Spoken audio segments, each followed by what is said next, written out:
Invasive noxious weeds have been described as a raging biological wildfire, out of control and rapidly spreading. These weeds can increase the number and severity of wildfires and impact agriculture, wildlife, recreation, and air quality throughout the state. Millions of acres have already been invaded or are at risk, including rangelands, forests, wilderness areas, national parks, recreation sites, and wildlife management areas.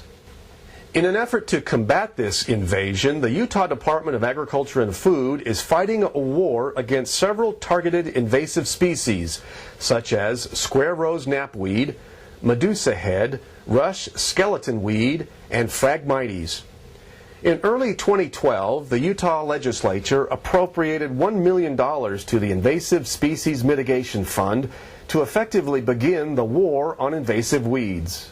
Today we're pleased to announce that we're going to increase our efforts on controlling invasives as we've never done in the past. Basically now we have $2 million in the invasive species control program. Currently we're finalizing the projects of $1.3 million. We have another $500,000 that we're working on related to cheatgrass specifically and catastrophic fire reduction. And in doing so, we hope to be able to reduce the fires in the state of Utah, increase the productivity, reduce the cost of fighting those catastrophic fires. Of course, we had a big devastating fire here in the county last year. I think a lot of that was cheatgrass. So we know that those weeds can sometimes create a problem like that for us as well, where we become a tinderbox. So, as you can see behind me, the white top, it's very, very aggressive.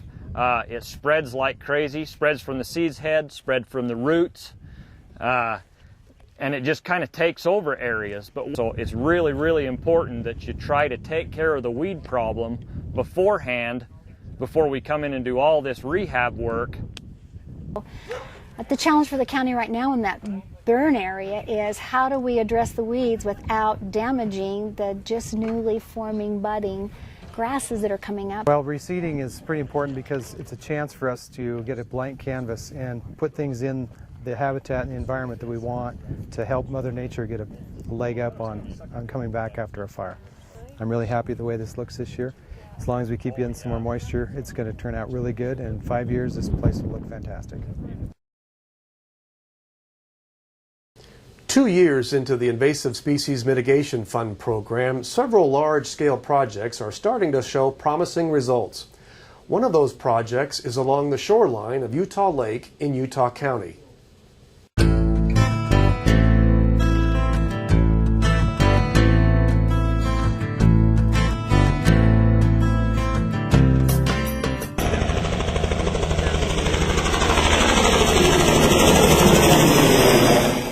Here on Utah Lake, pretty much like Great Salt Lake, the invasive species Phragmites has taken over the shoreline. And working with Utah County Weed Department, with the Utah Lake Commission, we have been able to come up with some funding through the Department of Ag to help with the spraying and treatment of the Phragmites around the lake. The whole north end of the county, as you can see behind me, as it touches the lake, is invaded with Phragmites. Something that is non-native and has come into the area and actually takes the lake away from people. Public access to any body of water that's owned by the public is important, and it's pretty difficult to get access to the lake when we have this Phragmites that grows 12 to 15 feet high around the lake. So just to the south of the area where we are right now, before we did our test strip over there, the lake was not accessible to fishermen, to swimmers, or whoever wanted to come and enjoy the lake. This beach here looked just like that area down there. It had Phragmites going all the way out into the water. This project was our pilot project that we did, and we're on our 3rd year. So as you look at this beach, this is what we're going to have that area will look like probably in a year and a half.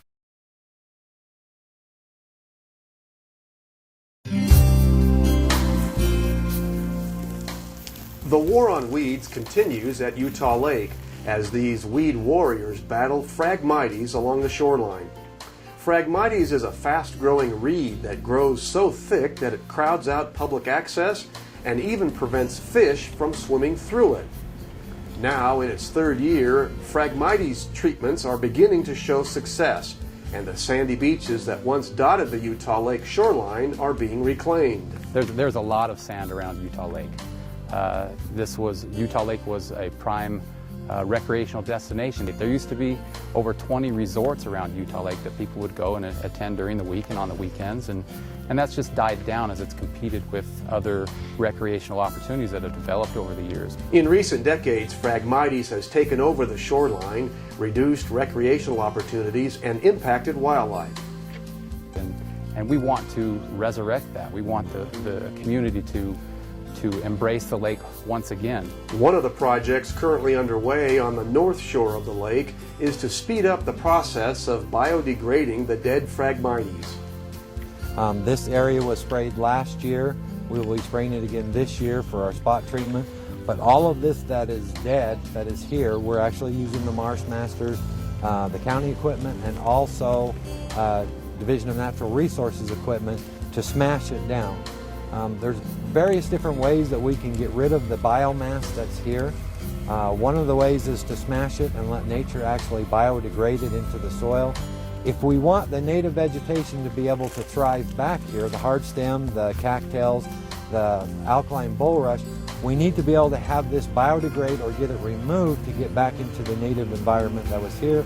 Plus it opens up the shoreline for the beaches and for recreational access into the area. If we have a high water year and it's very cold, we'll get ice flows, and ice flows are great because it breaks all of this really quickly up. This year's work is part of a 10-year plan for taking back the shoreline. The efforts of all those involved are starting to be noticed. Well, our crews are made up of very dedicated individuals as well. They work long hours here. We are making a big difference, and one of the rewards that we are feeling, the people that drive by roll down their window and say thank you to the state, thank you to the Department of Agriculture, thank you to the county, and thank you to us, and it is making a difference. While the Phragmites and other ongoing projects are showing promising results, such landscape-scale projects may not have been necessary if those invasive weeds had been mapped and aggressively controlled when they were first identified. Phragmites was introduced, we believe, somewhere around 20 years ago. We don't really know how, we just know it came, and it wasn't recognized as a threat at the time, so nothing was done. Once weeds spread widely across jurisdictional boundaries, control efforts require large cooperative working groups to combat weeds on a watershed scale. It also costs a lot of money and takes a lot of time to control weeds once they take over large areas. We also have lots of little small projects. We have these large-scale projects like today with the squirrel snapweed, CWMA, and the work they've been doing. But we also have some weeds that are just starting to get a toehold here in Utah, and we have got to get ahead of those too before they become thousands of acres. We can spend a little money now and make a huge impact in preventing these weed spread in Utah. We have just some small ones. We look at rust skeleton weed in Box Elder County. We have Medusa head, which is expanding its range a little, but if we can keep working on that, maybe we can shrink it down to a manageable level. And with just these little pockets and little infestations that we have scattered throughout the state that if we can get a hold of, we can maybe eradicate and save us thousands of dollars or tens of thousands of dollars in the long run. The most practical approach is to identify and control weeds before they become a widespread problem. That means preventing them from establishing a foothold in areas where they haven't been seen before. Well, for me, I think the cooperative weed management areas represent drainages, and they represent different groups of people coming together. In my thinking, weed prevention areas is a higher level of thinking. And in this particular case, instead of going out and saying, boy, we have this problem, we better do something about it, what we're going to do is we're going to say, our neighbors have this problem. We have the same environmental conditions that our neighbors have. We could get this problem. What are the steps we could take to keep from getting this problem? And that represents weed prevention thinking.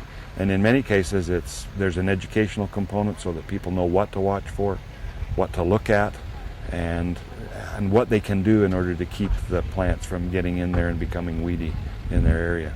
I think it's a grand picture, and it represents every piece of integrated weed management that we can think of, but it is a higher level of thinking, I think. So. While there is a lot more work to do and many more weeds to tackle, state weed managers are confident they can continue to make progress in Utah's war on invasive weeds.